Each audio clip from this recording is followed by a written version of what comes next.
شهر رمضان الذي أنزل فيه القرآن. Assalamu alaikum wa rahmatullahi wa barakatuh.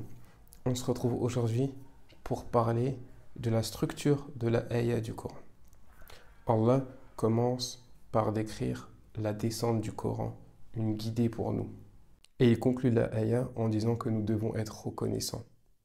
Ainsi, l'un se répond parfaitement à l'autre. Nous devons être reconnaissants que Allah nous ait descendu cette guidance.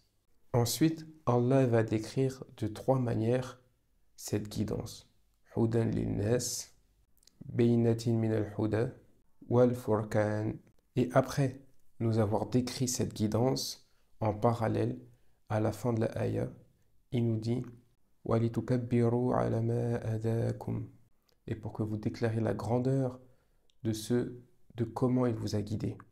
Encore une fois, les deux passages se répondent parfaitement avec une symétrie magnifique.